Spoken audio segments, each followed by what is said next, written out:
Still Ivan doubted, and ordered 2 of his Slavonian hunters to go up alone. 2 other men he ordered to the side of Negore. They placed their guns against his breast and waited. All waited. And Negore knew, should 1 arrow fly, or 1 spear be flung, that his death would come upon him. The 2 Slavonian hunters toiled upward till they grew small and smaller, and when they reached the top and waved their hats that all was well, they were like black specks against the sky. The guns were lowered from Negore's breast, and Ivan gave the order for his men to go forward. Ivan was silent, lost in thought.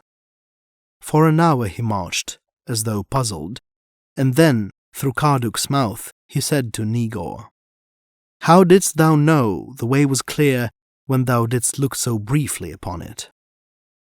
Negore thought of the little birds he had seen perched among the rocks and upon the bushes, and smiled. It was so simple, but he shrugged his shoulders and made no answer, for he was thinking likewise of another passage up the rocks, to which they would soon come, and where the little birds would all be gone.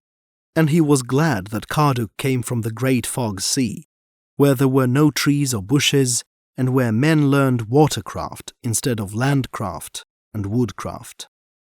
3 hours later, when the sun rode overhead, they came to another passage up the rocks, and Karduk said, "Look with all thine eyes, strange brother, and see if the way be clear, for Ivan is not minded this time to wait while men go up before." Negore looked, and he looked with 2 men by his side, their guns resting against his breast.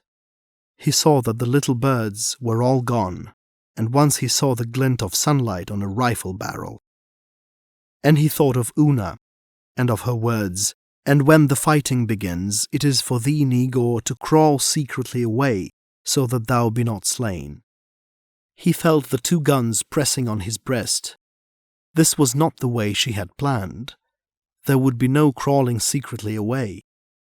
He would be the first to die when the fighting began, but he said, and his voice was steady, and he still feigned to see with dull eyes and to shiver from his sickness, "The way is clear." And they started up, Ivan and his 40 men from the far lands beyond the Sea of Bering. And there was Karduk, the man from Pastolik, and Negore, with the 2 guns always upon him. It was a long climb, and they could not go fast, but very fast to Negore they seemed to approach the midway point, where top was no less near than bottom.